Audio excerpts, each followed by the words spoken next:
Baba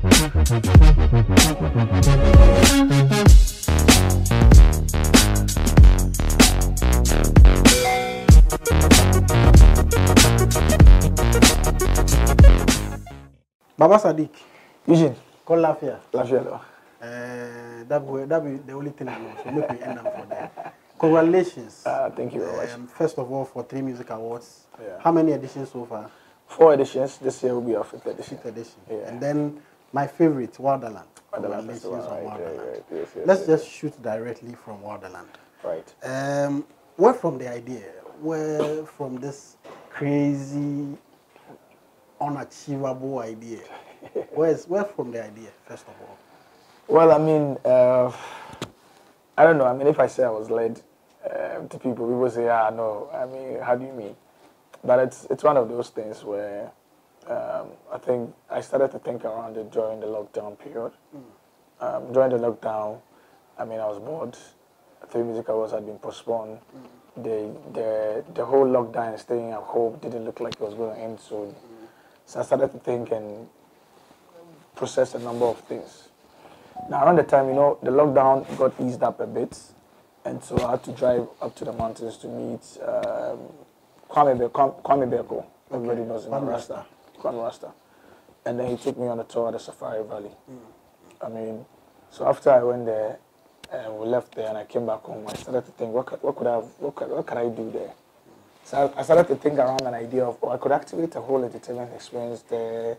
And so at the time that we went there, I was thinking by the end of that year, 2020 in December, things were going to be, they were going to ease up a bit and we could do some events or activations from there, 3 days. So I just thought about it and then let it go. Eventually I started to think around it again. I picked up the conversation with somebody that I know is connected to Safari Valley, Geo, and even Kwame Rasta. But it was really, they weren't really responsive. So one of the days, I was just bemoaning to David Ikose, who's a good friend, that Charlie, look, I mean, I've been trying to reach out and have a conversation with these guys, but I don't think they are responsive. It doesn't look like something that may happen. And so David said, oh, I mean, if this is what you're looking to do, you need to go to the Shy Forest Reserve. I was like, Shy Forest Reserve? It's like, oh yeah, there's some crazy stuff happening in there. I was like, really? So he showed me, and I saw the luxurious tents of the Shy Forest Reserve. And then once I saw it, I said, I need to go there. It took me some time to go there, take a look at the place, and start to think about it and everything. For a moment, when I said it to everybody that I'm looking to activate a 3-day, 4-day entertainment experience within the world, everybody felt it was crazy. It was a logistical nightmare, in fact. But typical with the things that I do, when you say never, when you say don't go there, that's when I go there. That's what pushes you. That's what pushes me, exactly, yeah. I mean, because the question is, I'm always asking why. Why not? Why? Because everybody says it's logistical nightmare. Everybody says it's difficult. Everybody say it's risky. Year one, you waste a lot of money and all of those things. But I guess my curiosity and always asking why that's always helped me to really identify how to turn things around and make it work. So that's how I landed the idea of the WILDALAND Festival. Wow. Yeah. Wow. And how were you able to put everything together? I mean, you had the thoughts, you have the dream. How were you able to get all these people, the logistics, everything there inside at the middle of the forest? I mean, I'm a single person. I was coming, even the road to the place. How you able to pull all these generators, all these tents, all these containers, 20-footer container, and all those things. The huge stage.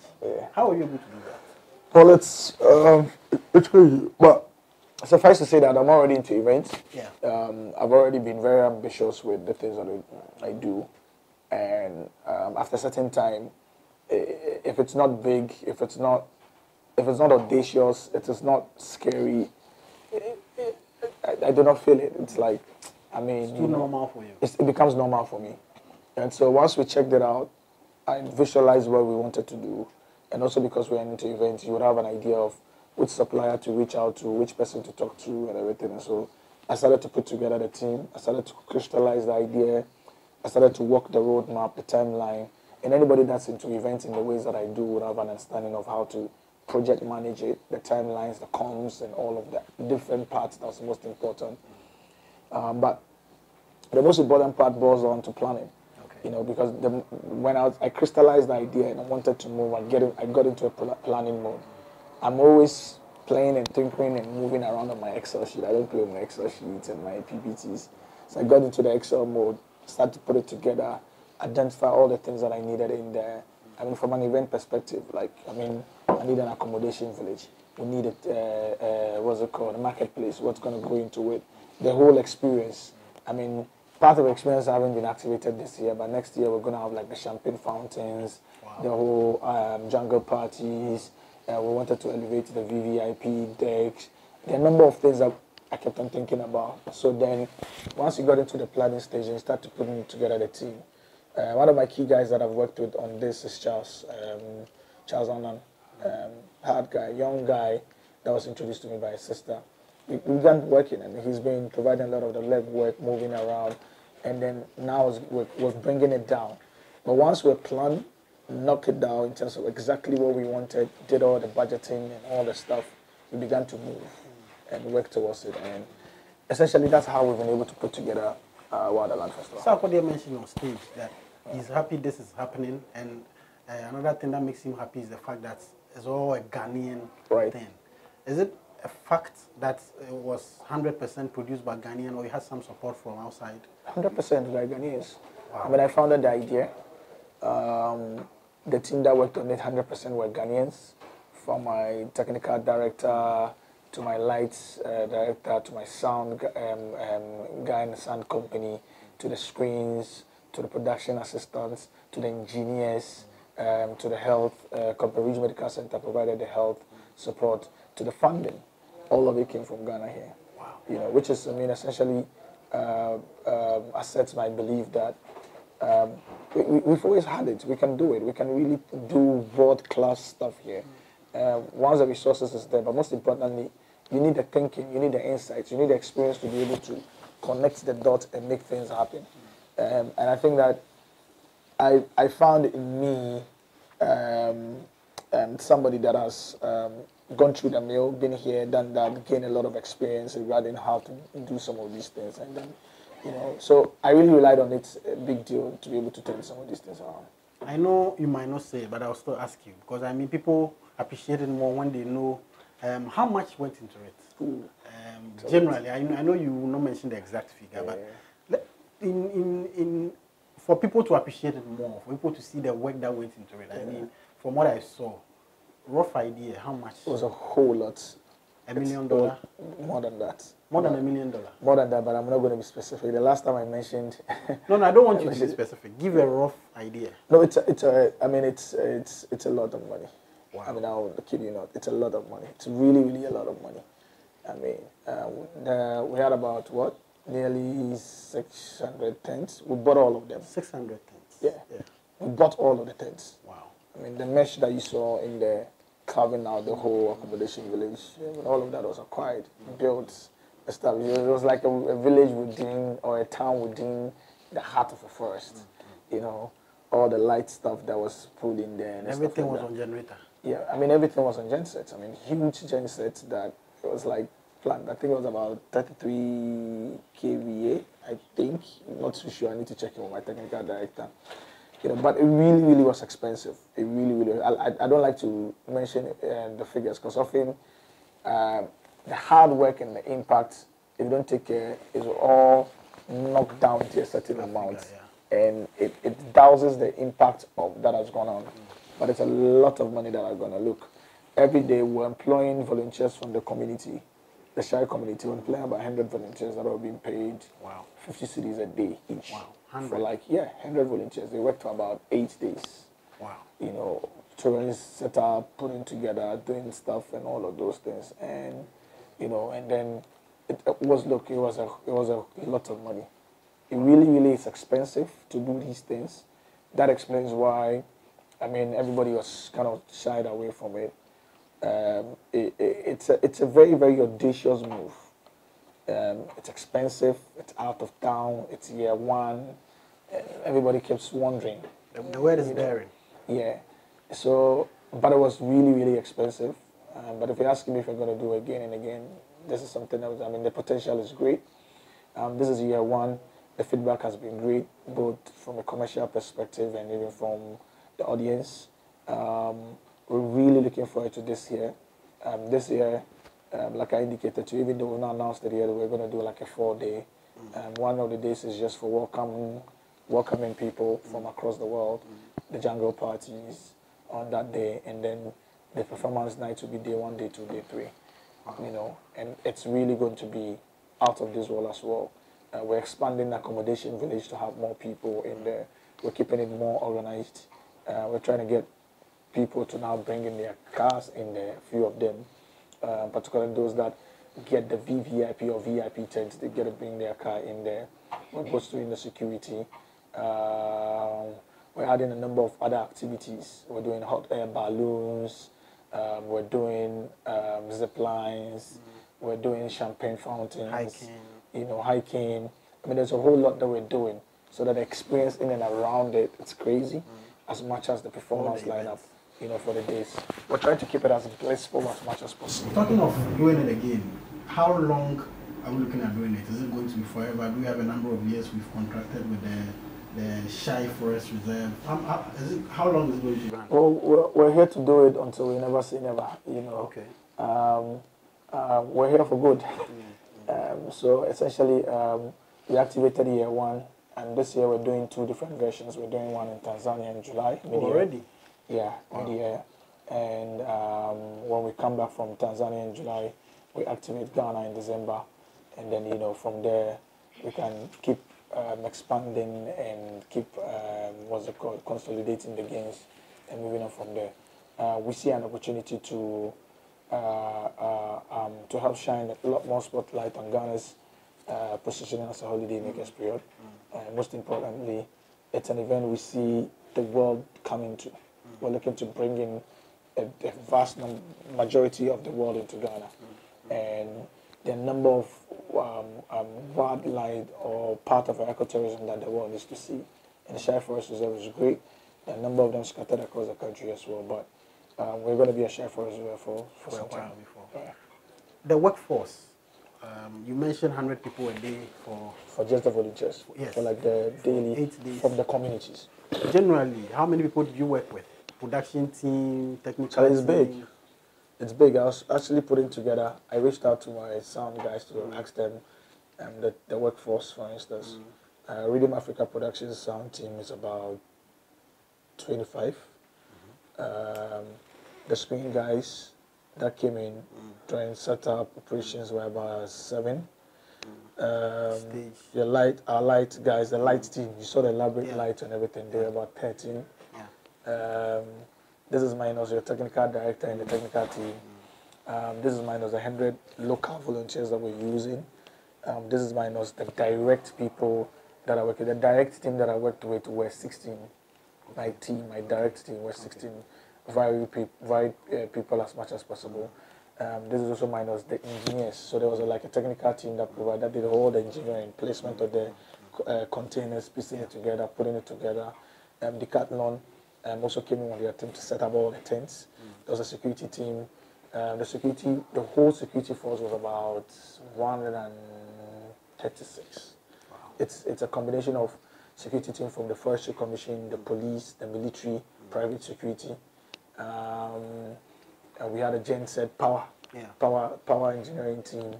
Those that even the people who were inflating the tents. Yes. It was 24 hours. Yes. When I was sleeping, I could hear them still pumping the tents. Yeah. So it was a big force working on the thing. It was a big force. And you did it without. I don't think I'm exaggerating if I say we worked close to about 6 to 650 people. Yeah, I was even looking at 500, and I thought it was outrageous. 6 to 650 people. I mean, because usually when we are counting and putting it together, we don't count the 100 people that worked on it, the local volunteers. We're usually counting from sound team, light team, screen team, engineering team, the health and safety team. We had about 4 doctors on site and a number of health assistant and nurses. I saw ambulance there. Exactly. I mean, we had a number of, it was a big deal. It was a big deal. And you did it without any support. Where did you get support from financially? Because we got it right here from Ghana. I mean, I put the idea together. Like I indicated to you, at a point in time in one's life, you get to a point where you appreciate a few things and know how to do things.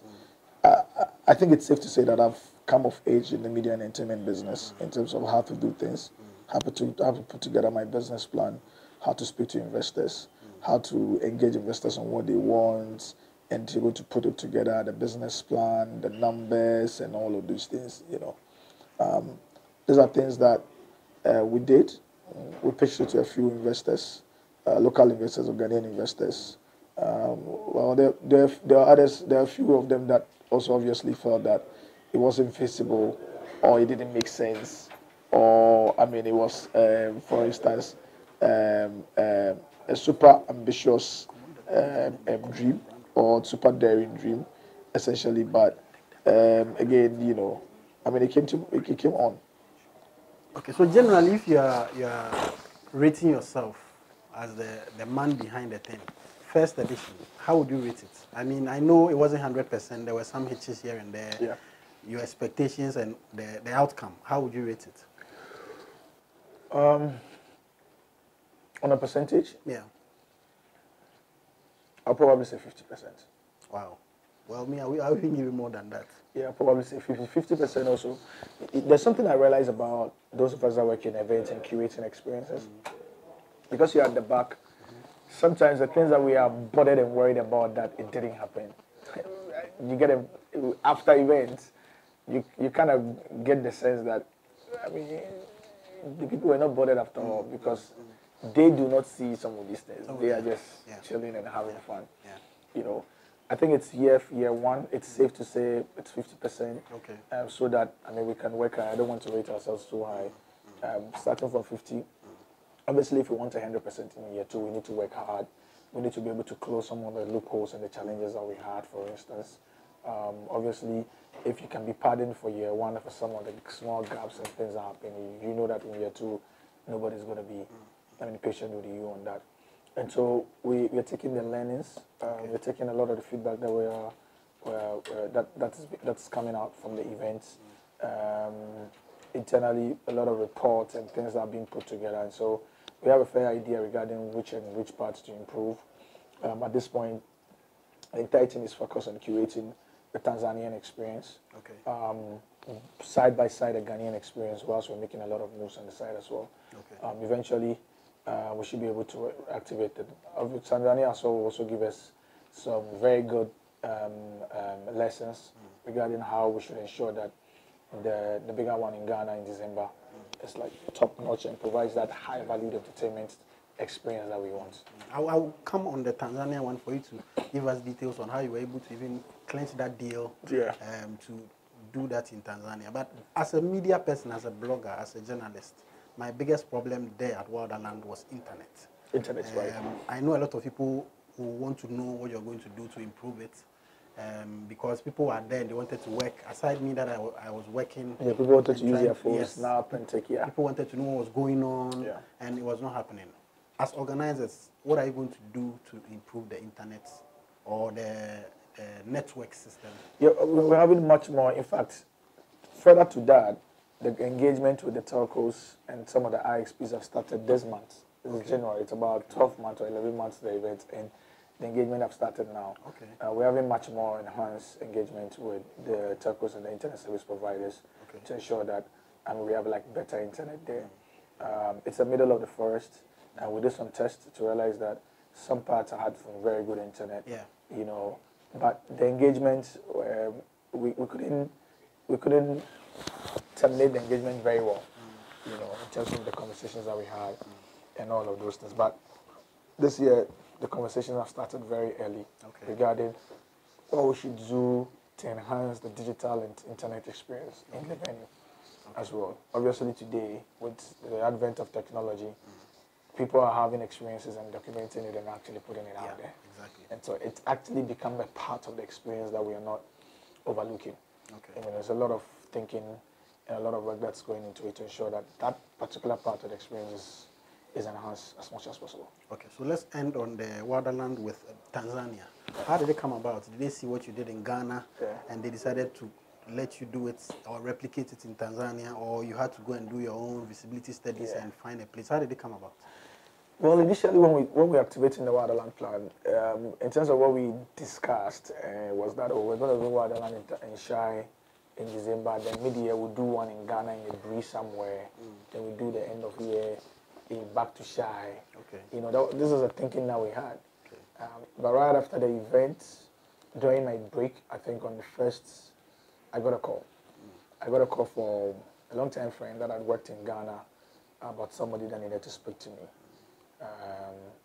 And then, you know, after we had the conversation, it was one of the major live companies in the world, if not the biggest. A rep from there that was speaking to me and basically asking questions, trying to find out, because they've seen it, I saw the feedback and we're blown away. So they were like, I mean, how did we do this and everything? So there was one question that got me thinking. I was like, are we looking to replicate and take it across the world and all of those things? And I was like, yeah. In the way we've thought about it, we're thinking of doing year 1 in Ghana, year 2 in Ghana, right? And then maybe from year 3, we'll begin to explore. Like, why not now? I was like, oh, I mean, it's something to think about. So after our conversation, I was in Moli at the time, and I began to think around it. It's like, this works. So I took my time, and I don't know, at the moment I thought about it, first thing that pops up in my mind was Tanzania. Okay. I don't know what. So it wasn't the person who even suggested to you? No. First thing that popped up in my mind was Tanzania. It's like, why Tanzania? So I took my time to just do a bit of a reach out on them. I have a friend that helps me put together some of my plans, Richard. Richard worked with a civil society organization in Kenya, which is closer to Tanzania. So I reached out to him. He provided me a lot of help, a lot of details and stuff like that. By the time I came back, I was certain we needed to go to Tanzania. Wow. I reached out to a couple of people, friends and old colleagues in Tanzania.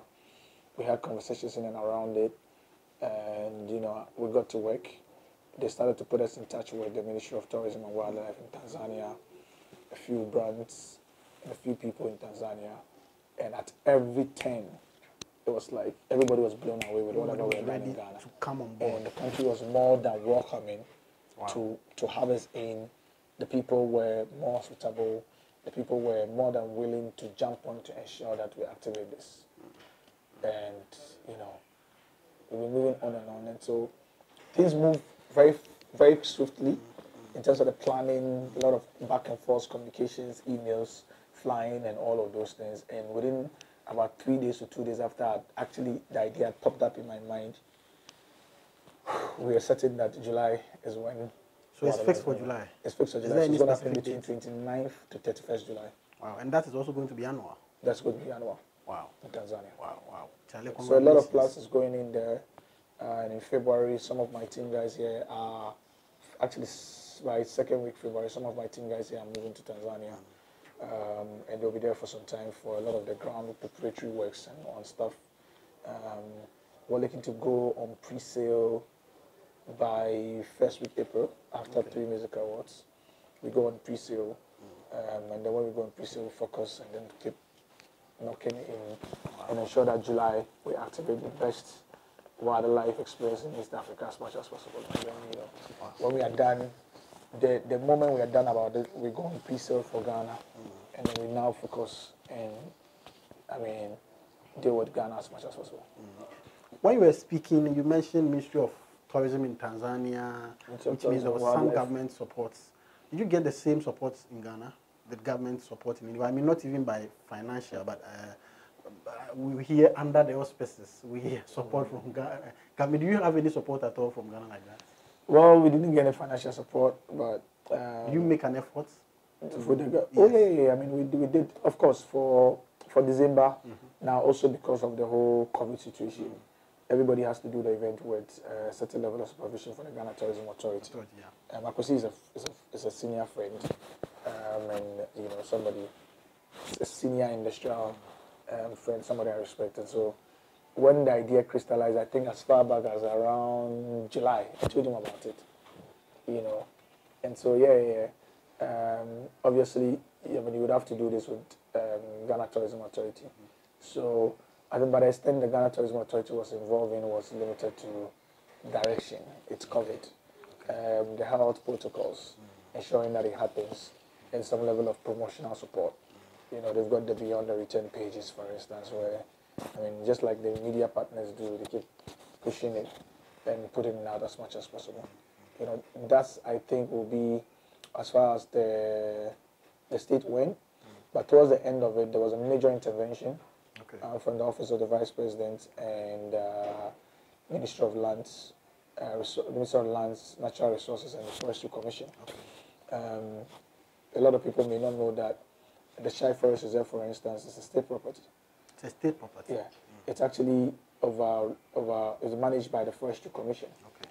You know, so towards the end of it, I mean, a number of things that required the Office of the Vice President stepping in, the Ministry of Lands, Natural Resources, and the Forestry Commission to enable us to have a successful event. This, I would say, would be the extent of the support that came from the state, and it's well appreciated. But there was no financial support. Oh, no. I mean, there was no financial support. I know you still make your dreams come true without the support of a government or any political organization. But what would you say to encourage or to urge the government to support? Because I'm imagining if government was behind it, what would you say to the politicians especially? Well, I think that it's something that, I mean, previously for me, I've been somebody that I've always been very emphatic about private support. Also because of where we come from, you know. There's always some level of suspicion, some level of, what's it called? Political opposition. Not political opposition.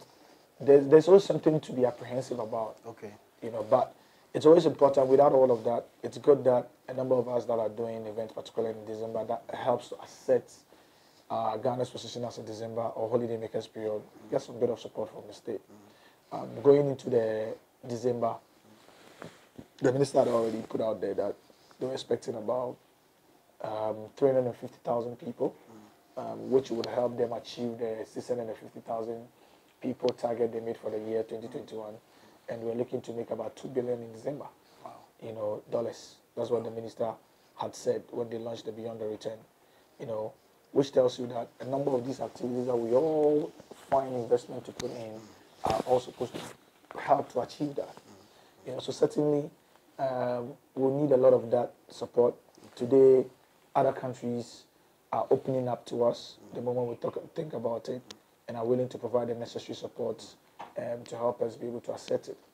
You know, and so we're able to do it well for these countries too, because they really, really appreciate tourism. They really, really appreciate the role the creative industry play in driving development with tourism and all of that. And they understand the whole economic impact of tourism and activities such as this. You know, I think the state also does understand that, and that explains why the Ghana Tourism Authority has been very busy trying to amplify and create a big narrative of beyond return or beyond the return. Most importantly, trying to play their own way in trying to coordinate and ensure that the health and safety parts all are well teased out.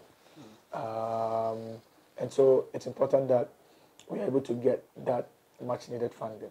Funding could be anything from tax waivers to financial support to some of the support, promotional support, and creating that overarching publicity that they are. You know, it could go beyond that, but obviously for activities such as this that bring in that much needed impact and create that economic systems that boost our economic objective as a country in December, I think it's important that the state will be able to extend a lot more support than what they are doing. But I think that regardless of whatever even they are doing, given the challenges they are also equally facing, I understand firsthand what the Ghana Tourism Authority, for instance, is facing.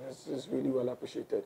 We can all grow from here, you know, as and when we go for it. Okay. When I came there, I did a little bit of Nkonkonsa, speaking to people, trying to find out how was this guy able to do this? Who is behind it? And one of the names that came up was former President John Mahama. So now that I have you here, is it true John Mahama behind what all the crazy ideas, especially WILDALAND? Is it true? Is not true? Because I mean, it was all over. I mean, I spoke to people, and they mentioned it was the name that was running through everybody's mouth. Yeah. So I want to ask you: is John Mahama behind it, or did he support in any way? Well, John Mahama is the leader of my party. John Mahama is my most preferred candidate to become president of the country. It's not hidden knowledge. On the political front, I've always been very supportive of and the very NDC. vocal. Very vocal for the NDC and for John Mahama particularly. As somebody, the leader of our party, is a father of the party, is our boss, my boss, and that's it on the political front. But regarding all my private business entrepreneurial initiatives, they're mainly private. Okay. They are mainly private. Okay. I mean, there are a lot of individuals and people that are involved in the activities that we engage in. Yeah. Okay. Now that we are done with Wilderland and politics has just crossed it, let's just go into politics. I know you from as a model. You started as a model before. So as a production assistant. Yes. Television production assistant. Before you hit the stage and all. Why did you decide to go into politics?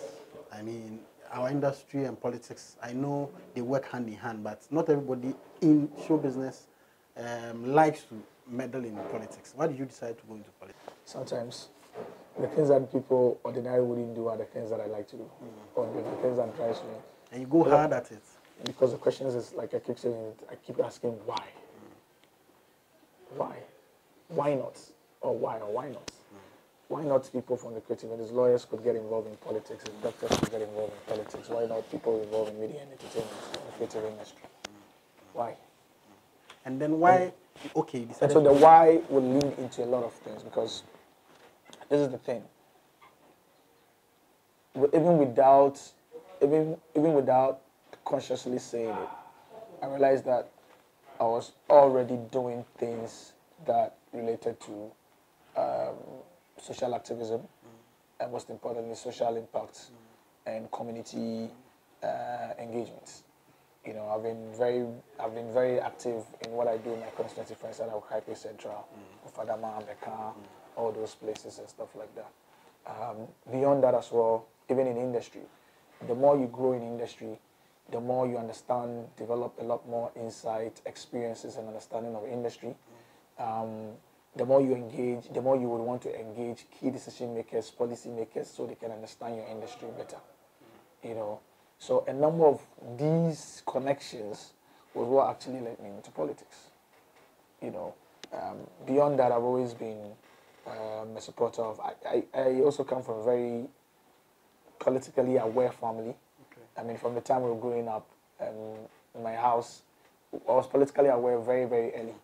Followed a lot of political happenings, read a lot, understood a lot of things that was going on even from my age.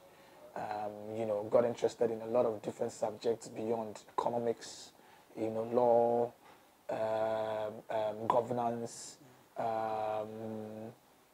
finance, understanding concept and things relating to public management, public finance, and stuff like that.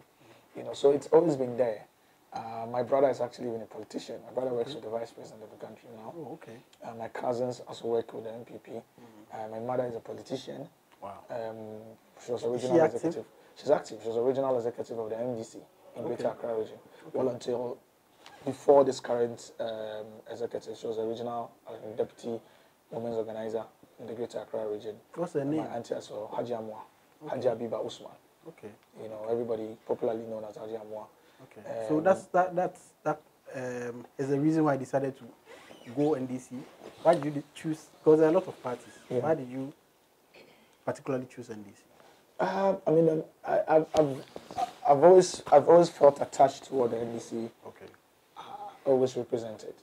Their social democratic roots. I've always been attracted to the ideology of the party, the ideology of JJ. Is someone I've always looked to, particularly if you grew up from where I grew up from. Rather interestingly, my dad is MPP. Really? My brother is MPP. Yeah. So your dad is MPP and your mom is NDC? Yes, my mom is NDC. My brother actually works. So who's your dad though, anyway? Oh, Alhaji Abdulai. My dad was a former managing director of Cadbury Ghana Limited. Okay. Alhaji Abdulai. And so, and so a lot of my tolerance and respect for diversity of political opinions came from home. Okay. You know, because when you come to my house, between myself and my brother, when we're having our political banters and conversations, the referee in the middle of it is my dad. He sits in the middle to allow us to banter. You know, so it's that respect is there. And, you know, and that explains why I do not like to do a lot of very, very downright, you know, what everybody considers dirty politics. I like to do it more on the ideological differences and what gives my party the edge than your party. Okay. You know, so I think a number of these connections, my political awareness at a very early age, and the work I do, and the need for industrial people to get involved in key decision making so we can influence and enhance the decisions that is meant to enable the industry. You know, that's what actually, got me involved in politics. And so far, it's been very good. I got the opportunity to represent my party during the last campaign as one of the spokespersons for arts, tourism, and culture. I got the opportunity to help to put together the manifesto of the things that would actually influence the activities of what we do when we come to power. And most importantly, by elevating that conversation, we realized that even the MPP had also elevated the conversation on things related to the arts, tourism, and culture. And we all had a very interested bunch. I'm really, really glad that out of that, somebody like Makoko Mante, who is an industry senior as well, got ministerial appointment. I'm glad that people like Akwesi Ajimai are in the positions they find themselves. Honorable Awal as well, is in the position they find themselves. These are all senior industrial people, well-accomplished people, had been involved in the struggle, and we're all part of elevating the discourse during that particular campaign. You know, so that's some of the things that gets me excited. I'm just confident. I'm just hoping and praying that their experience, insights, and their accomplishments will meet a certain level of top-line commitment. You know, commitment generally from the government. Because without the government's commitment to having to enable the industry, a number of the things they do will amount to none. You know, that's the wish, essentially. But if they aren't coming in 2024. Yeah. Speaking about coming back in 2024. 2024. What makes you feel you have the chance? I mean, NDC has a chance. For the NDC? Yes. For the NDC? Yeah. Oh. Because MPP says they are breaking the 8. Well, at this point, my political views will highly be vetted by the management, the board of the 3 media networks. But suffice to say that. No, I mean, if you're answering this question, you're not answering it as CEO of 3 media. Oh, you mean my personal opinion? Yes, as a politician. I mean, you are now wearing a political suit right now. It's hard to separate my views as 3 media networks from MD and my political views. But obviously, by now, it's become very obvious that this question, if I answer, my board will go next. Okay, so the point is that the truth is, the truth is, actively, for now, my image and everything is not politically inclined until the campaign period. To campaign, so that it will give, because a lot of the business obviously wouldn't want a lot of the pushback on business and those kind of things. I mean, can you give an overview of the MPP's achievement about the creative arts? I mean, they had some promises in their campaign, stuff they promised. Again, even on that, if I go on that, it will create problems now. No problem. There's always a point where, those things will come up by November, December 2023. A lot of these things will become apparent. We'll start the move on now. Okay, no problem. But now, you say, particularly because once you say, when you do the stories, it will fly. It's too far from political period. So, and when they get it, they will capitalize on it. Yeah, when you fly, and by now, when you and all your partners and your investors have said that the image that you keep will be more centered on something that would enhance the business, then the political headlines, they put a lot of attention where they all do not want. So it's like giving them unwanted attention. But obviously, when it gets to that point, everybody understands, because even at that time, you can just say, oh, I take a break from work, I don't go do politics. You know, I understand. that be the way the thing they. I get it. So let's come into the creative arts industry. Generally, how do you see things now? I mean, I hear you on radio a lot talking about how the artists do their stuff, how they are supposed to look at what is happening out there. Generally, before I go into the details like the Ghana-Nigeria thing, what is your general perception about the industry now? Well, we are growing. Okay. We are growing. We are not a matured industry yet, but there's opportunities for us to grow positively. The creative economy provides a lot of opportunities for young people and particularly women. It also provides a lot of opportunities for the states to provide a lot of employment, particularly with enabling. Technology is fast-tracking the development in the sector. So a number of countries that have key and relevant executives, top experienced executives, top leaders, doers, good executors and everything, are really taking advantage of it and turning it into gold or gold mine for their countries, you know. And so when you see me speak, essentially it's just to amplify the need for us to quickly prepare and position ourselves for that boom, because at the rate at which it's moving, you don't want to be left behind.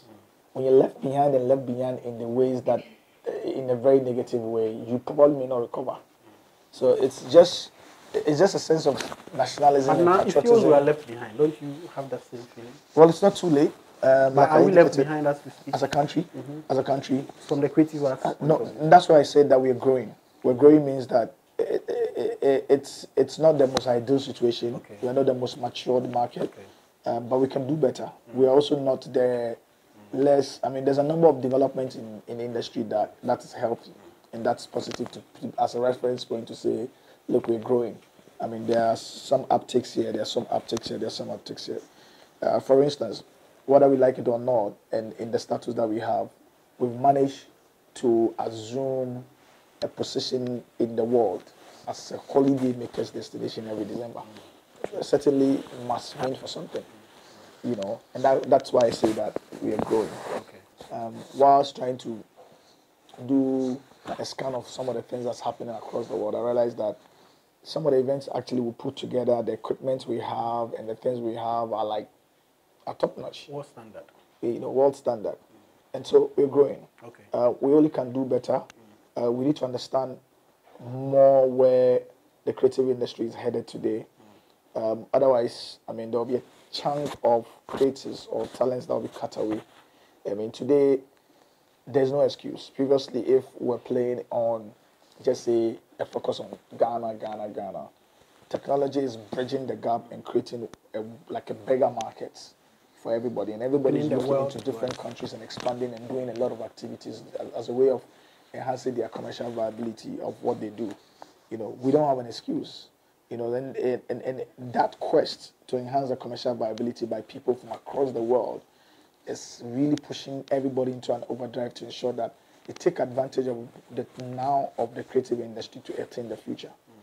So we also need to begin to think like that. Okay. We also need to begin to position ourselves.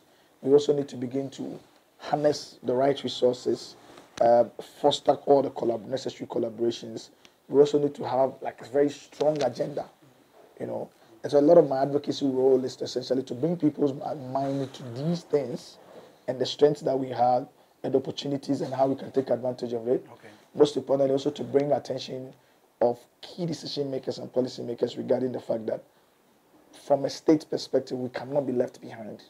You know, obviously, there are a lot of learnings regarding how other countries have done to enable their industries and open it up and boosted it, you know. And so this is what informs a lot of the punditry and the industrial commentary activities that I do. Okay. You know, I'm very, very hopeful that there's a new breed of young, hungry, ambitious, insightful, experienced, knowledgeable,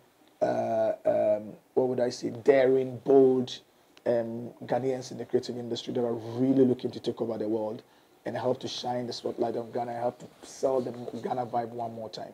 Okay. And this conversation that important. came up throughout the Christmas holidays was obviously the Ghana-Nigeria banter. Prominent among them was Shatawali's notorious statement on stage that Ghana doesn't get the support Nigeria gets from Ghana. As somebody who is in the industry, as a stakeholder, do you think that conversation is even necessary? And then secondly, what's your opinion about it?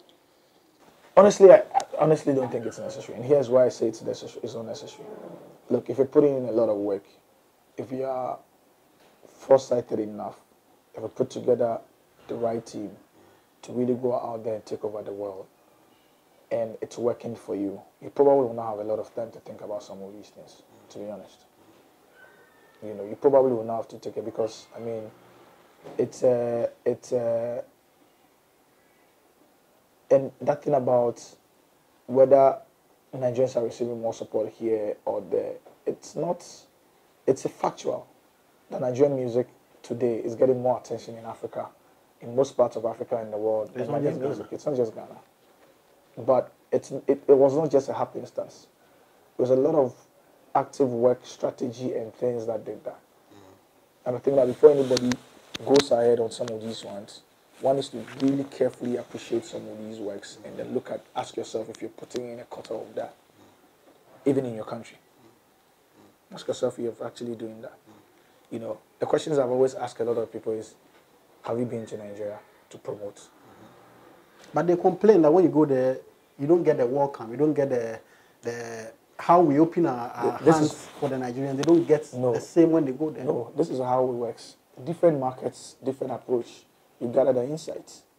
That's the point. Different markets, different approach. This is what works. Here, when you look at our promotional history, in recent times, it's made a lot of our talent complacent regarding the promotional part. How is that? Now go back to our promotional history. Let me track back from just the 80s. From the late 70s and 80s, the promotional strategy was revolved around the concert party concerts, where they release the songs, they go on the tour. So they go in Soham, there's a town hall there, a social place there, they play. They go to Soham, they play. They move up, they go to Osino, they play. They enter the Achim areas and play. As someone can say, move back, go to Nkoko, play. Go to enter the Ashanti region, start to play. Maybe to start from a Joso social center, move into Kumasi proper, Offenso, the choir Offenso. Then from there they enter Techimai, they enter Sunyani, they go up to Balgatanga, come back and enter Cape Coast, do possibly Swedro, do Swedro, do Winneba, enter Cape Coast, go to Takrade, go to Takwabog or so in those areas, play and come back. That was a promotional strategy. And they had a concert party, so they move en masse with all the people. Taking the music to the people. Taking the music with the people, and they were training the people. That was the promotional strategy. By the time they come back from that promotional strategy, they would have succeeded in helping to promote the song, gotten a national hit, entertained the people, made some good money. Then obviously, by the early 90s, it kind of changed. Radio and TV was getting a lot of attention, even though there weren't a lot of them. It was just the state-owned ones. But it was there. The music for use were leveraged. The music for the dancing feet were leveraged. The GAR radio at the time was leveraged. The Ashanti region had their versions. They were all leveraged to push the music, you know, and promote the music while still doing the concert party. Because even as in the early 90s, a lot of the concert party was happening with AAA and co. were doing it. Yeah. By the mid-90s, when Hip Live had come, the promotional strategy began to change. Yeah. Also because by that time, particularly in Accra, which had a faster blow mechanism, there were a number of media houses that were springing, independent media houses that were springing up. Multimedia had come, Choice FM had come, Radio Gold were coming, Vibe FM was in, and by 2000, Peace FM had come. And so the promotional strategy now revolved around using radio to drive attention to the music and getting people to buy the cassette, and then using a bit of TV interviews and appearances to boost it, because TV3's Gold Blast and Co had come, and advertising cycle were there. That was what they did to create demand for the song when they released it. And then they have the distribution model also changed. This was a time where the distributors were lining up, almost on the bills, some kind of saying. They line up every Friday. You activate, you release, they line up every Friday. It'll be a to edge and a cassette. Then by 2001 coming, when the face of the music changed as well, and we moved more towards CDs, again the promotional strategy changed. Now we got into another transitional phase. Just about 2005, 6 thereabout, when digitization of the music was taking over with the pen drives, the MP3s, and everything. The transition brought a certain level of confusion. And so during that transition, what used to work, where they were using the payola and paying, and maybe they would get a number of radio DJs to create demand and they would sell and move, wasn't working anymore. Because then now, new technology, people were not sticking to the cassettes and CDs that they used to, you know. And so it led for an advocacy against payola. Mind you, payola in the markets that it was rife and popular was not good for few reasons. One, ethical reasons. Yeah. Because in those markets, it was unethical, for instance, to have to necessarily dictate the pace and allow, like, it was an unfair practice to place one artist over other. You needed to give people fair opportunities. Means if you don't have music, your music is not exactly. You need to give people fair opportunities. And then also in those markets, paying royalties was good. And so you needed to give people a fair opportunity to earn royalties. So the argument to discard payola at the point was one on the basis of this. Here in Ghana, the argument was being made, but it was only looked at from one direction.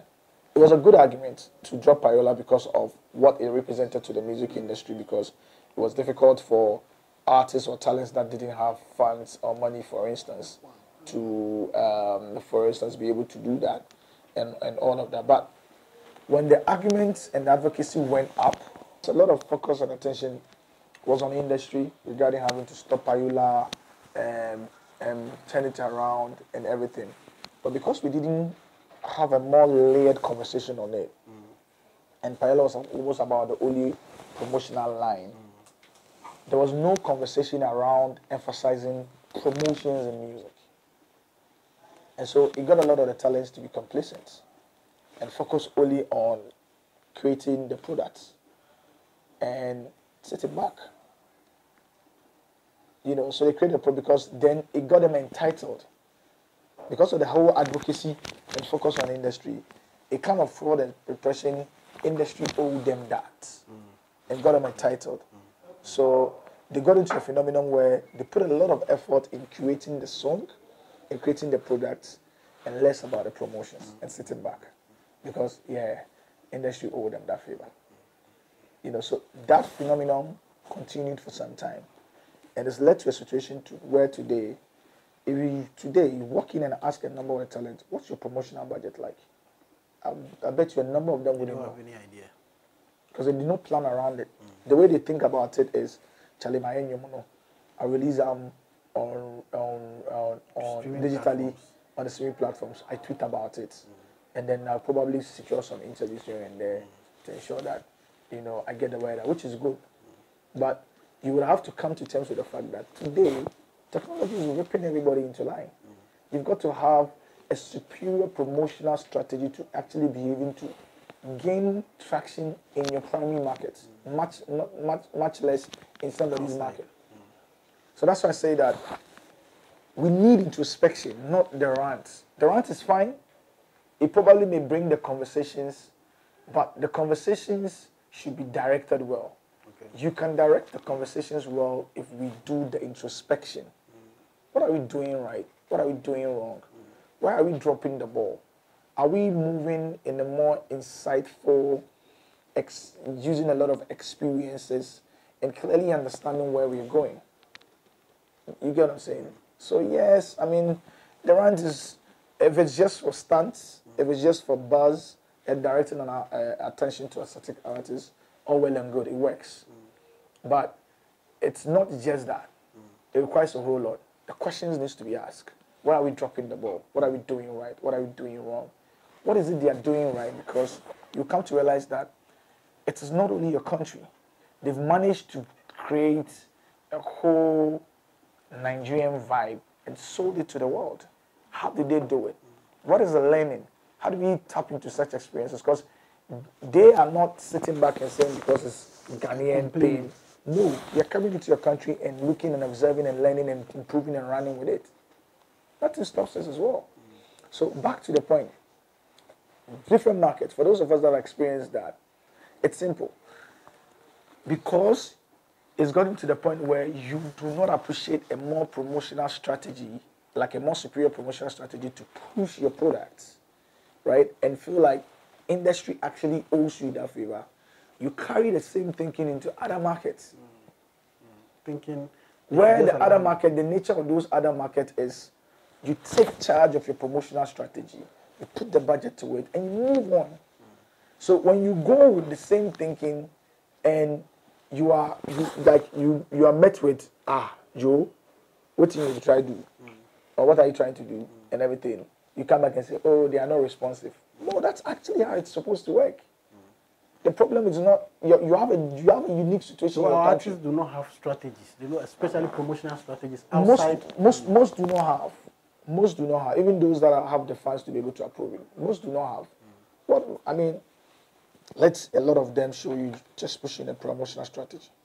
There are few of them that really appreciate the strategy beyond what has been done over time. What is usual is I'll drop it. I'll do a few media rounds to create awareness around it. It's fine. That's the few that engage in it, and I'll just go to sleep. But you not only need to promote the song, you need to activate it. You need to get it used by users. But it should be done with a lot of insights in audience behavior. And I keep saying, technology today has changed media consumption. It's changed it entirely. And if you have a very solid and good team, for instance, even from the time you start creating the product, the insight and research will guide it. You will come to terms with the fact that the biggest users of music at every point in time will fall between a certain age group, 13 to 24, active users. The activity with the music is what gets it on trending. So turning the attention on everybody else, the country, media, but yourself, and looking and making that into introspection wouldn't lead you anywhere. We wake up, if we continue to do that, 5 years from today, we wake up to still rant and nothing will happen. So if I get you right, the artists, instead of doing an introspection on themselves and getting a plan for themselves, they are blaming everybody else apart from themselves. Yeah. Today is media. We are not doing this. Bloggers. Tomorrow is bloggers. Another time is what's it called? Event organizers. Another time the music video directors don't shoot correct video. DJs. Another time you say DJs. Another time is who? At what point is it going to be about you? Music, the responsibility to how far you can go in any career is solely depends on you, not anybody else. Not anybody else. So what would you tell musicians, especially Ghanaian musicians? Look, I say this. Ghana's journey to become the holiday maker spot in December wasn't achieved by just sitting back, ranting about what other countries were doing. No. It started with the likes of Akwaba, who were doing a lot of activities and events abroad, right? And then in the diaspora. Then they decided to, December, bring some of them because they realized that a lot of the people in the diaspora were coming home in December. So they're bringing a lot of activities here for them. So the Akwaba parties, Dennis has really done a lot of work in that. And as far as I can remember, from the mid to late 90s, December, of course, you can also take out My Cook and the Vibe FM. You know, the whole carnival. The 99 going into 2000, Osu carnival was like, was off the chain. The Vibrant Street Carnival. Vibrant Street Carnival. And so, a lot of these connections help to push us. And nobody, it was not obviously we're complaining, we're not looking at other countries on what they were doing or not. We're doing it. Now, because there's a whole big dream or narrative that has been floated upon the world, and everybody recognizing that Ghana has become a holiday makers period. all of us that are working or provide activities or do things, it's not like we're complaining. We are taking our destinies into our own hands. We're raising the necessary finances and investments. We're pursuing on our own. We're pursuing the execution and doing it, taking the lessons and turning it around. Today, from that, we're actually having to even export it to other countries. So I want you to... So the point I'm saying is that people took... When you take our cost lines, for instance, when you take my cost line, obviously, even if I do not actually expend it, you see a line there on maybe media and PR, international PR, media partnership, and all of those things. Talent communities and their team approaching it from the same perspective. Today, media and these same people that you keep blaming are late. We are only selling experiences. We're selling experiences that resonate with the people. We're actually late behind digital. The place of discovery of the music and the discovery of the experiences which we resell for them, right, that resonates with them in order to harness them for advertisers, starts digitally now. So you're going to keep blaming and not doing the right. At what point are you going to now put all of these people on the side, turn it around, and now blame the digital platforms? At what point are you going to do that? Because you will get to that point because for you, it's everybody else but yourself. Some even started blaming that. I mean, they said they are getting very less percentage from them. Because they get into the excuse. The excuse is, but these other guys that you keep blaming, it's not an excuse. You're looking at it and looking at your country. They are gathering the data, gathering the insight, working with it, doing the strategy, using your TikTok influencers, using your media, using your events, using your whatever to achieve the bottom line. They are coming in and they are having the right conversations. This manager had come to sit here like in a month, doing all the necessary engagements quietly and building the connections and activating and pushing it. They are offering value. It's value for value.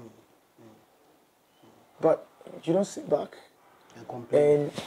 or even go there, and then when you experience something different from the ideal situation that you find yourself in, you fold your arms, come back complaining and crying and saying, no. I want you to... Where I come from, we're resilient people. I come from a Zongo. We're resilient people. You go out there and hustle it, fight it, and turn it around. You just go out there, and when life takes a beating, you run back to your dad or your mom and cry. That's what we're doing. Yeah. You go small, no, life knock you small, no, you come back, yeah, cry. Keep crying. You're always crying and ranting. There's no strategy to that. I want you to give a direct message to Ghanaian musicians. I mean, you are experienced. You've worked with them through events. You've managed some. You've worked with some. You don't need to go for. I think we need to elevate the game. We need to elevate. I don't think that we've got one of the best products in the world in terms of our musical products. Yeah. Trust me. True. And it's improving. Previously, I mean, where we had issues with, say, sound and mastering, it's improved. Yeah. The writing game is going up. Like Charlie, some of the songs, the biggest problem had been the promotional power, the promotional strategy, leveraging the insights and making it work. Every time people say it's about money, no, it's about appreciating it, appreciating the level. At this point, a lot of people do not appreciate it. Those that appreciate a certain extent of it and do not realize where we're going. But the point I've always made to them is that, look, technology will leave you behind. Yeah. And it will leave you behind spectacularly. You do not have an excuse anymore. Technology and digital is a leveler. And so now, if we never took it serious, this is the time for you to. Otherwise, you'll be left behind spectacularly. You wake up 2 years, 3 years down the line, and if you don't take care, you will come rant again. And the ranting not going to do you anything, because once you're ranting, others are planning, scheming, putting ideas together, putting things together, raising finances, and moving. At what point are you going to drop the rant and move? If you are just right, because take a look at it technically or ideally, It's been about the same problems we've been ranting and making noise about for the last 4 to 5 years. And ally, Or even more. or even more, ally. So at what point, those that move win it. Kitty and the team at Links are moving the needle. Yeah, they are going to O2 now. They are moving. They are winning. If you don't win, you learn the experience. You gain an experience from it that will be richer and help you to help to assert your new direction. You know, that's the point. So move. Okay. Move, but not just move. Like I indicated. Whilst you're engaging in the rant, whether for stand or whatever, others are moving. I've just showed you how they are moving. They are having conversations. You see this approach, this aggressive approach that they are moving like they want it. I want to dangle my music and my act in front of the artist. It's the same strategy they use, like same principle they use in every market. Even if they would go in and understand the market, okay, how is this market like? You think we're going to Tanzania? We're all sitting down here. We're building alliances. We're doing collaborations. We're understanding the Tanzanian market. If I show you now messages, conversations, emails, helping us to understand from an insightful perspective how the market is like, you don't treat it as one size fits all. You don't treat Nigeria or Ivory Coast or East Africa as Ghana. And so when you go, the way you think, say, they treat you for Ghana, you think, say, oh yeah, when you go, they will treat you the same thing. In that instance where they don't do the same thing, you come back home and cry and say, yeah, if I go to your country, they don't treat me the same thing. You too, I go do you so. If you like, institute your 80 per 100. They will still go find a way because what? Unless you block your airspace. TikTok is here. Yeah. You can't stop the people from TikTok. No. I mean, the playlisting strategy is there. They are engaging. There's a way to get it. You know, so the point is we need to elevate the game. Okay. Generally, for all of us in industry, we need to elevate the conversation. The time for the basic conversation in industry that everybody feels that they will fit talk some enough for some ignorant fanatic with an account they say you will fit talk some to pass. It's time to elevate the conversation. When you elevate the conversation, the people will catch on to it. People will see the opportunities. People will begin to see the loopholes and where it's ended. You know, the time to be afraid to voice out because, hey, if I voice out, these people will go organize in small soldiers can attack on social media. It's gone. To say in a new Juma Blume. Where did it take us to? For years. So let's to actually speak, engage, elevate the conversation. Most importantly, elevate the actions, not just speaking. You know, because some are fond of speaking. But I would wish that, yes, you can speak, you can engage, you can talk, work more. Put it to it. And that form, Eugene, in that form, I mean, it's not a walk in the park. Whatever you see we do here has never been walk in the park. We've never got in. It's not like everything got on a silver platter. Yeah, but would we just stop? No. Will I just sit back and look and say, that other guy in the other country is getting more opportunity and I'm working, I'm moving, I'm gathering the whatever and stuff like that. You know, and I'm not actually even thinking about him. At what point does my focus or my goal come in? At what focus that my personal ambition, maybe as an artist or an entrepreneur, come in? What is your goal? Your goal at the end of the year is to what? Ensure that somebody doesn't get leverage or mileage in your country. Not the fact that you want to get extra mileage across the world so you can make more money. Is that the goal? Okay, so if the person doesn't get more mileage, how does that automatically get you to get more land? Because you will not automatically get that more mileage unless you put in the work. Yeah. Sadiq and Shatawale. Yeah. I mean, you guys had issues. It came out that you guys have sat down to sort everything out. You booked him for WILDALAND. He didn't come. What is it about Sadiq and Shatawale? Well, I mean, Shatta is somebody that I've known in industry sometime. His manager, Bulldog, is a long-time friend, a collaborator, partner, everything. For a lot of people that have known me in those days, you would always see myself, Bulldog, and Step and Ignis. Yeah. I was the youngest one amongst them.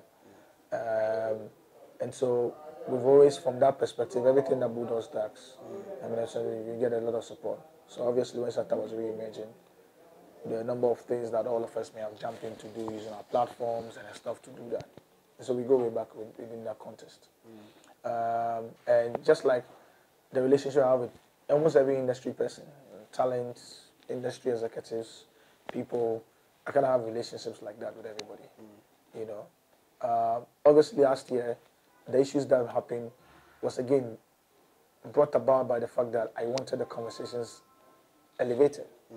He engaged in some conversations that I felt, well, a big talent should be engaging in more some of these conversations because Specifically, he mentioned about not spending too much on music videos. I think that was what brought the issue up. And so some of these conversations I felt would affect investor confidence.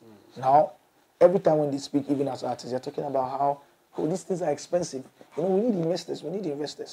And so I felt that obviously if you need investors, you need investor confidence to be up. And so don't do activities that would, and obviously you know how he does it. Once you dissent, he comes in. Once you don't agree with him. Exactly. But by now, everybody knows the kind of person he is. And for me, those things has not stopped me when I've got to book you to play a show anymore because it's business. Whilst for people, for others, it's emotional and all of those things. For me, it's strictly business. Well, we booked him, signed the contract, made the payment. He never showed up. But obviously, there's a way to these things are approached. Once the contract was signed, you just get the lawyers involved, and they just take it up. I don't actually need to even get involved. So we started the lawyers process. are taking it up. Yeah, I mean the lawyers are involved, taking it up. They are managing it. But personally, there are ways. Are you cool with Shatawale? I mean, I actually called him today. Okay. I actually called him today. No hard feelings, like I said to you. It's like, Eugene, you pass an opinion. I say, by your opinion is not an opinion that you should pass. I think you should do A, B, C, D. You talk all the things you talk about. Those that are fact or not or anything. I say, yeah, I hear. That's how you react to people like me that call you out. It's fine. And then it comes and there's business. I'm like, Eugene, Charlie, there's this business. I think I need you on this business. I know, but I'll bring you on the business. And then we finalize everything. Then you decide if you don't come. Right? When you come, I know, but no hard feelings. You sign a contract, Abby. Yeah. You got paid, during that rant. So all those things, when that happens, obviously there are clauses. You say, Chief, Charlie, just take up the conversation and then the lawyers can have their conversation. We are still friends. We're cool. During that rant, he made some personal allegations. I mean, when I saw them, I was like, really? Don't go far. All the allegations are lies. Are lies. That was what I want you to establish. All the allegations are lies. There's no iota of truth in even a single of them. Okay. I've had the chance to address some of them on radio. Look, I was on radio together with him. They called. They asked a simple question. I said the same thing. I said, all these allegations are lies. There's no iota of truth in it. And if he's on radio, you should put him up to him. He cannot provide a single evidence, even a remote evidence of the things that he's talking about, which are true, which are lie, to prove that the things he's talking about are true. They asked him on radio, he couldn't, But by now, everybody had come to terms with that angle of things that he does. It's the way he reacts. It's a choice to decide, do I want to take on this person or do I just want to leave him to his conscience and leave him to what he's become over time? But suffice to say that, yes, those things happen in industry. The war of words happen in industry. The stuff happen in industry. I think from my background and where I'm coming from, I've developed the thick skin enough to overlook some of these things and then move on and to continue to make my impacts. But doesn't it affect you? I mean, at home, there were names mentioned, there were allegations made. Your wife, your kids, family, didn't it affect you in any way? Of course, my wife will know better. Okay. Between myself and him, she will know better. She will know, obviously, that these are just plain lies. And so it didn't affect me in that instance. Okay. And secondly, again, like I said to you, these are not things that are allowed to affect me. Like I said, some people can rant. When I said to you about how people move, as you're saying all the things you're saying, whatever you make of it, whatever you say of it, whatever lies you take of it, I move regardless. It cannot stop me. If there's any in the way that my mindset works, the only thing that can stop me from achieving my dreams or the objectives or the things that I've set out to do is God. The only thing between myself and my dreams is God and death. Obviously, the same God determines when you're going to die or not. If there's anything we want to tell Shatta Wale, I mean, he's one of the biggest music brands we have in Ghana. You are very influential. You've had issues with him in the past. If there's anything at all, there's a lot I've said to him even in private. He knows that from all our conversations, he knows that we've always conversed or talked about how we all should do better. And consistently, I tell him, and he knows it. Say, look, no hard feelings when I try to correct you. We've had our conversation. This is what Shatta thinks or Shatta feels, right? Shatta feels there is a relationship between us, even if it's not directly through Bulldog or Deportee, enough to reach out to them if I take a dissenting view on the things that he puts out. Like he feels it's respectful to reach out to him and say, Charlie, by the time you go talk.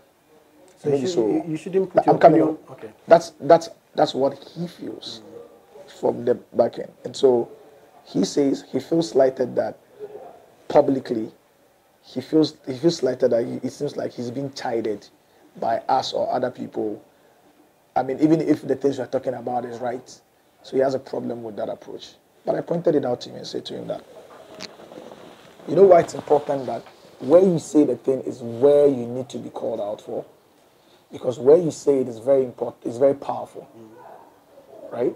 We can't always be having conversations from the back because then at that point, you've said something that you've put out there which is going to affect investor confidence.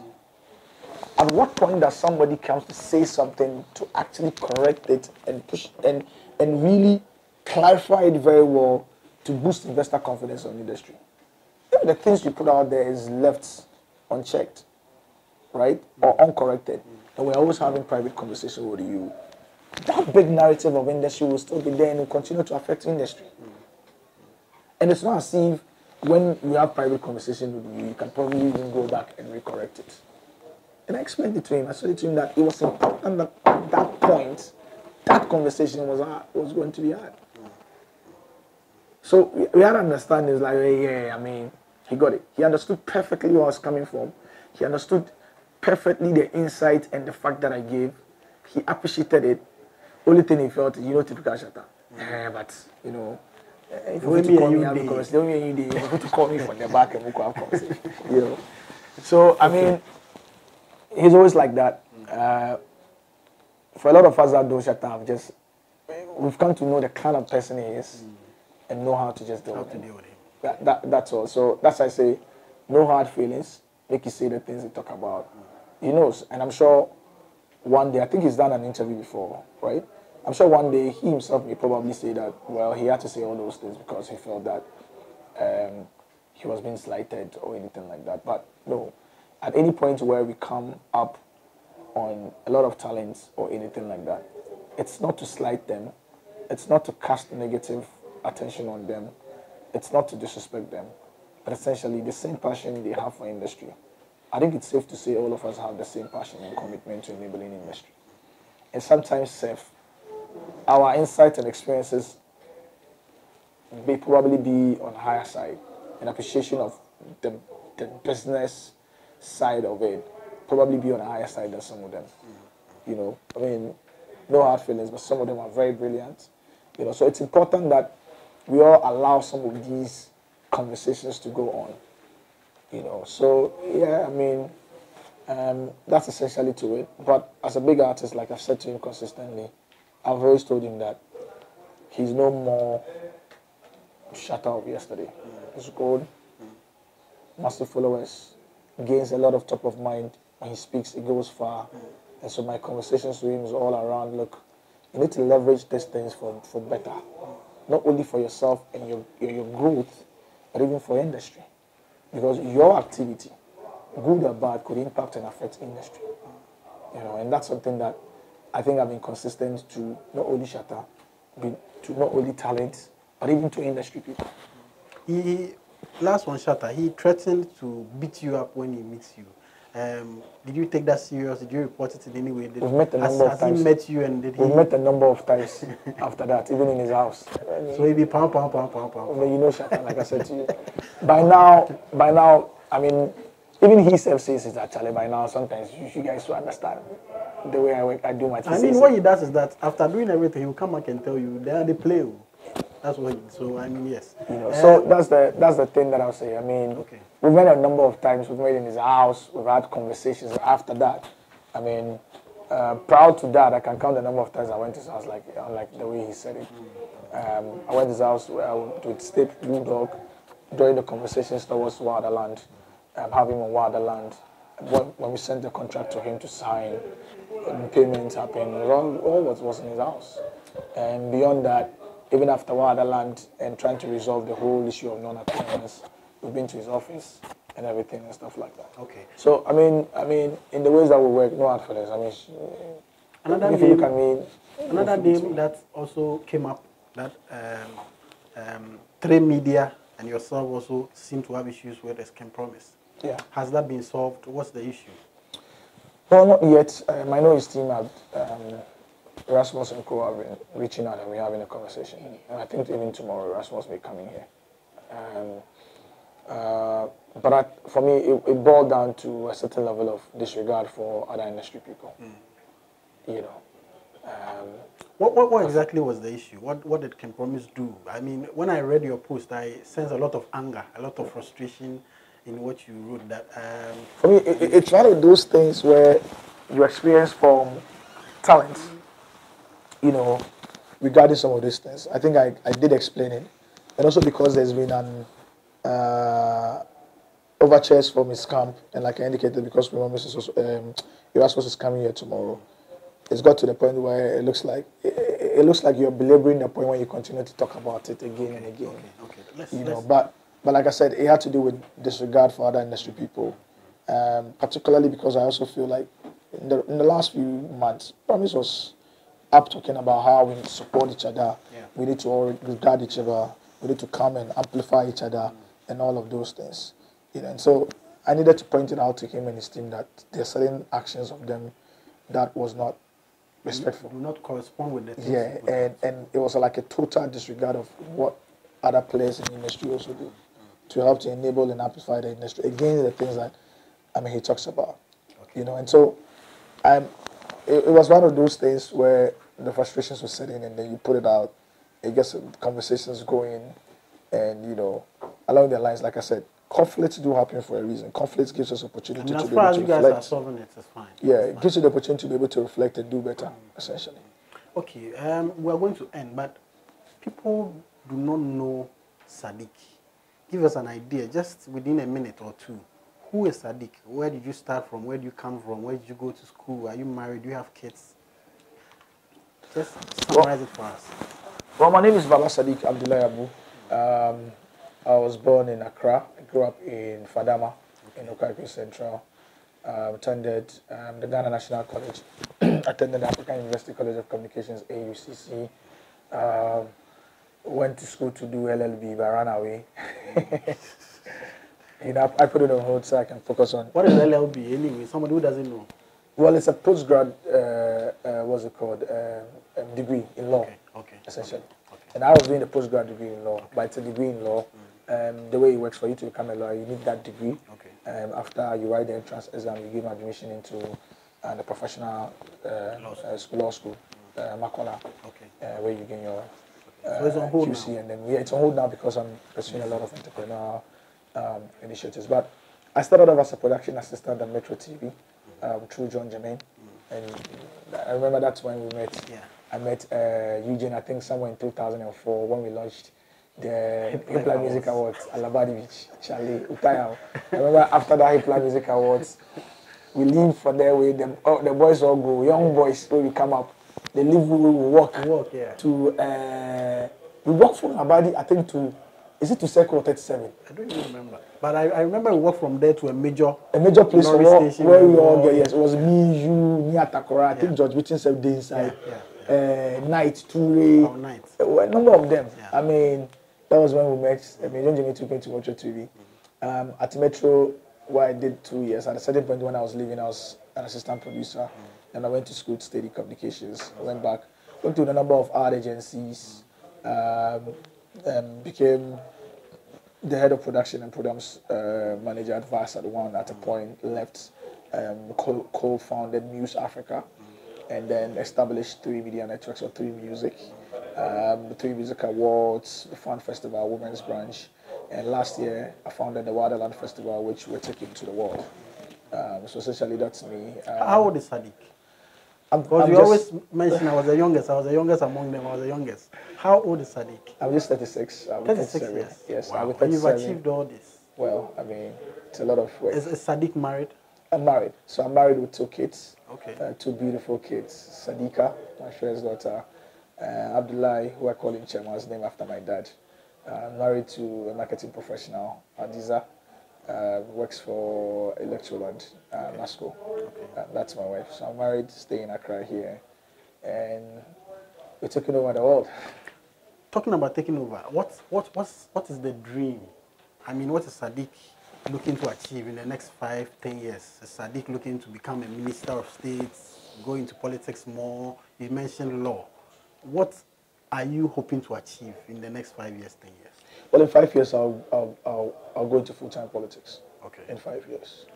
Okay. Between now and then, I'm looking to take WILDALAND experience to the world, take the Ghana vibe through the world. I'm looking to establish and make 3 Music or 3 Million Records into a global media and entertainment branch. I'm looking to make the 3 Music Awards a global entertainment or events brand as well. But obviously, in 5 years, I'm going to go into full-time politics. Okay. Of course, and by then I should have been able to help my party to win power. But in 5 years, I see myself in full-time politics, possibly serving in government, and then helping to enable the creative tourism in the arts industry. Okay. If there's anything else you would want to add, the camera is in front of you. Anything at all you want to say, address, anything? Yeah. Well, for me, I think that as a Ghanaian or as Ghanaian creatives, the world takeover is within reach. It's a lot of work. It's a lot of hard work, a lot of guts, a lot of resources on investment. But I think that it's within reach. It obviously starts with the mind. It obviously starts with the exposure. So it's important that we build the mind and build ourselves enough to be able to see things beyond our immediate surroundings and take over our immediate surroundings, you know. And so, yeah, we're here to take over the world. We're here to continue to make Ghana a strong marketplace of ideas, creative industry, ideas, creative economy, and then obviously ensure that it continues to become the holiday maker spot all year round. Okay. You know, and even in my private capacity as an entrepreneur, we'll do our best to avoid our government is in power to ensure that we achieve that, because when the benefits come, it comes to all of us, it comes to the country. Okay. Right. Thank you. Thank you.